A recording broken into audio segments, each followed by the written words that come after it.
एरवी सकाळी सकाळी उठायचं म्हणलं तर ताण होऊन जातो कामाच्या दिवशी. पण आज सुट्टीचा दिवस आहे, रविवारचा दिवस आहे आणि रविवारच्या दिवशी भल्या पहाटे उठून आम्ही आखला आहे प्लॅन फिरायचा. तर मुंबईत आहे मागच्या काही दिवसांपासून, महिन्यांपासून. तर आजच्या रविवारच्या सुट्टीच्या दिवशी चाललोय बाबुलनाथ मंदिरात आणि गिरगाव चौपाटीला जाण्याचा आहे प्लॅन. बघूयात कसा असतो आजचा दिवस.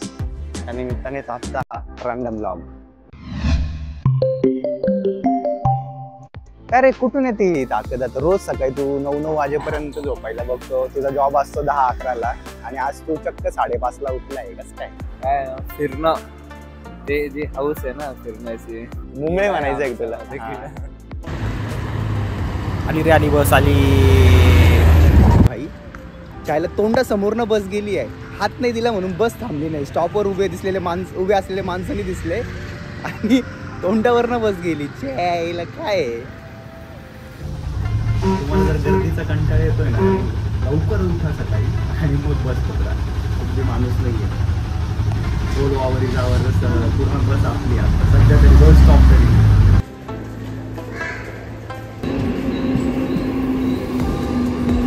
अंधेरी स्टेशन.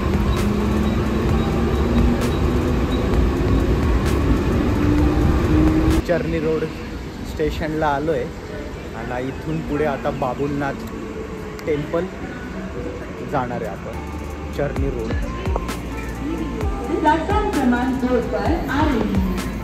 तर त्या स्टेशनला उतरलोय चर्नी रोडच्या आणि इथून पुढे आता मग बाबुलनाथ मंदिरला चाललोय.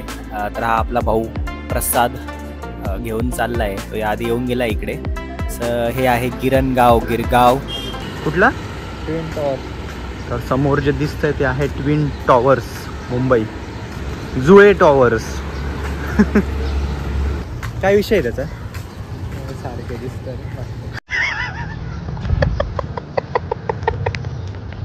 ट्विन टॉवरचा विशेष एवढंच आहे की ते तुम्ही सारखे दिसतात. बाकी सुनीत गेला इतिहास. आणि मग हे पण ट्विन टॉवर्स आहे ना रे? हे पण ट्विन टॉवर्स. हे आहे माडाचं ट्विन टॉवर्स. तर हे आहे रॉयल ओपेरा हाऊस, जे की 1992 मध्ये 5व्या किंग जॉर्जने याला रॉयल ही उपाधी दिली होती. या हाऊसमध्ये बालगंधर्वांपासून तर राज कपूर, लता मंगेशकर या कलाकारांनी आपली कला सादर केली, परफॉर्मन्स दिला आहे. हे एक नाट्यगृह आहे आणि हा सगळा आजूबाजूचा परिसर आपण बघतोय. आणि हा समोर तिकडे गिरगाव चौपाटी आहे.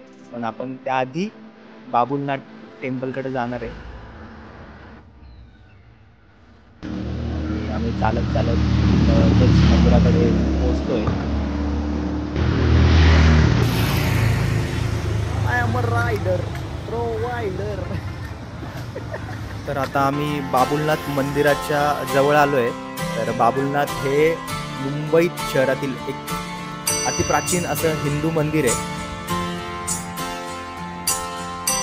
तर ह्या सगळ्या पायऱ्या चढून वरती मंदिर आहे. भगवान शिवाला हे अर्पण केलेलं मंदिर आहे. चौपाटीपासून जवळच आहे. एक साधारण मूळ मंदिर याचा पुनर्शोध लागल्यानंतर इथे 5 मूर्ती ज्या मिळाल्या होत्या, त्यामध्ये शिवलिंग, गणपती, हनुमान, पार्वती आणि आणखीन एक मूर्ती होती. यापैकी पहिल्या 4 मूर्ती ज्या आहेत त्या आजही या मंदिरामध्ये आहेत. तर बाबुलनाथ मंदिरात दर्शन झालं आहे. नमः पार्वती पते हर महादेव. आणि महादेवांचं दर्शन झालं आहे आणि इथून आता बाहेर पडतोय आणि आता जाऊयात गिरगाव चौपाटीला.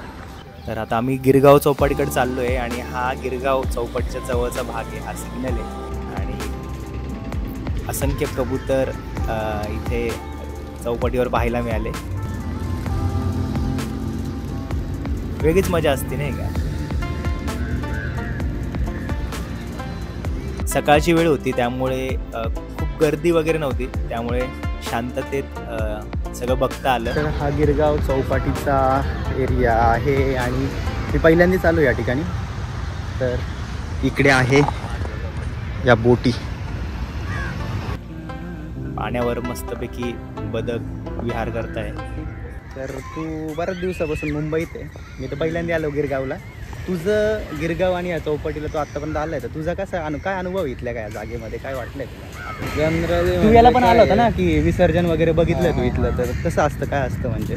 विसर्जनाची तर मजाच वेगळी आहे.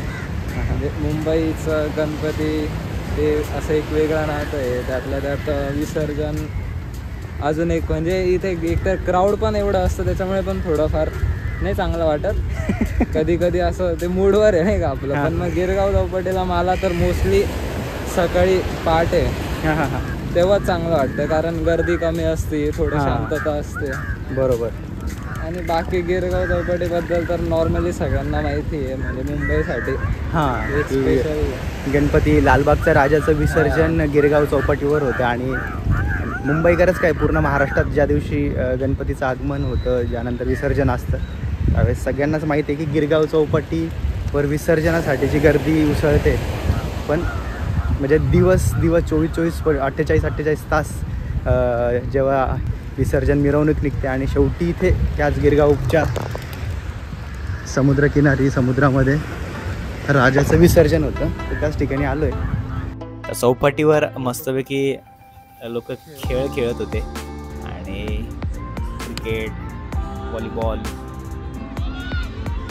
स्वच्छता जाणवते, त्याचं कारण पण आहे की आजूबाजूला मी बघतोय की क्लिनिंग ड्राईव्ह चालू आहे. तर बऱ्याचदा दर रविवारी बहुतेक इथे क्लिनिंग ड्राईव्ह वेगवेगळ्या संस्था ऑर्गनाईज करतात. आणि जी चांगली गोष्ट आहे, जी समोरून जी गल्ली दिसते, जो रस्ता दिसतोय त्या तिथूनच गणपती विसर्जनाच्या रॅली येत असतात. ॲटलिस्ट खूप दिवसानंतर एक फिरायचं म्हणून बाहेर पडलं आणि सकाळी लवकर उठून अंधेरीवरून चर्नी रोडवरून बाबुलनाथ मंदिर आणि तिथं दर्शन करून गिरगाव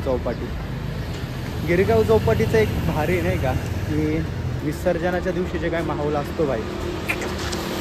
तर झालं आहे आता फिरून चर्नी रोडला परत आलो आहे स्टेशनला. तर फायनली रविवारची सकाळ चांगली झाली. लोको आजचा हा व्लॉग कसा वाटला तुम्हाला कमेंट्स करून नक्की कळवा. आणि विषय का मराठीला सबस्क्राईब करा. असंच फिरत राहू आपण जेव्हा शक्य होईल तेव्हा. आणि तुम्ही सांगा आणि जरा वेगळ्या गोष्टी असेल ज्या नेहमीच सगळेजण बघतात, त्यापेक्षा जर काही अजून वेगळ्या गोष्टी तुम्हाला माहीत असेल तर कमेंटमध्ये सांगा. मला जायला नक्की आवडेल त्या ठिकाणी. भेटूया आणि पाहत राहा विषय का मराठी. आता झोपतो. दुपारी मॅच बघायची आहे. दंगा भारत पाकिस्तान.